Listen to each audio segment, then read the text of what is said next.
Leader of the Fourth Party. Thank you, Honourable Speaker. Thousands of British Columbians, many of them from minority communities, have been protesting against SOGI 123, which was originally introduced by the BC United Liberals. Parents are concerned about the sexualization of their children in this NDP government's education system.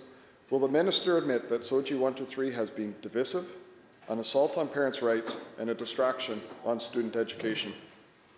Premier. Thank you, Honourable Speaker, and I welcome the member to the House as the leader of his new party. But I got to say, this is not an auspicious start. You know, when you talk about the issues of the day for British Columbians, cost of living, housing, we heard from the BCUP, healthcare, addiction, mental health, to come into this place, to use the authority of his office, his new party, to find a small group of kids in our province, to leverage all of that to make them feel less safe at school, less safe in our community, to feed the fires of division in our province and bring culture war to British Columbia, it is not welcome. And when he sat on this side of the House, he supported those same policies, Honourable Chair.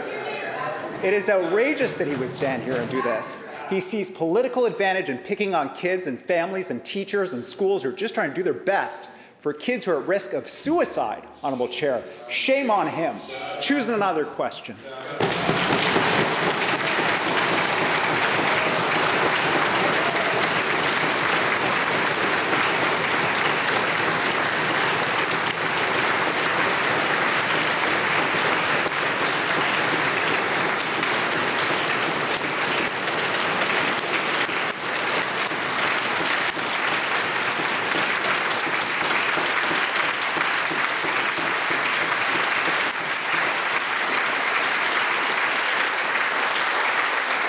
Thank you, members.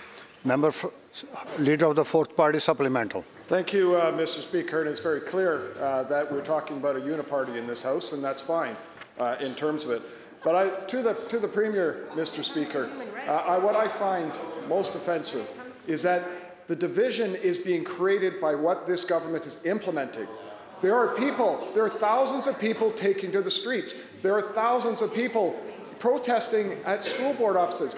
There are kids that are being part of this because they are disturbed at what's happening in their schools. This isn't about attacking a particular group of people, Mr. Speaker. This is about having a policy that is inclusive, that is anti-bullying, that is supportive so everybody feels safe. But right now, we have kids that are running home from school, going to the bathroom because they don't feel safe in school. And that is this government's fault in terms of it. Mr. Speaker.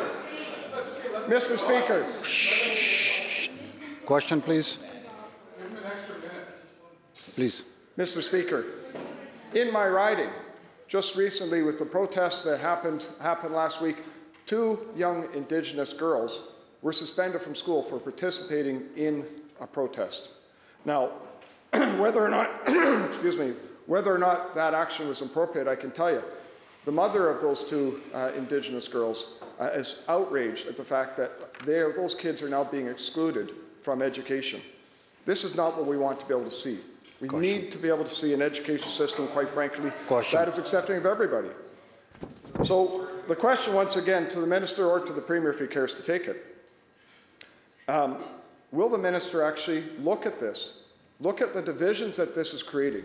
Look at the divisions that SOGI 123 is creating and replace it with a less divisive approach to anti-bullying in our schools. Minister of Education.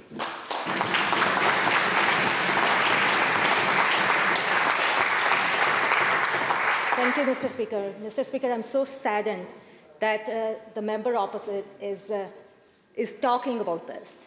And here we are trying to create inclusive, safe spaces for our children, where every child belongs. And you are the one, and the member is the one who's trying to create these divisions. Mr. Speaker, we are committed to provide those safe and welcoming spaces. We want to make sure that every child feels included and they feel they can be themselves in the schools, and that's what we are committed for.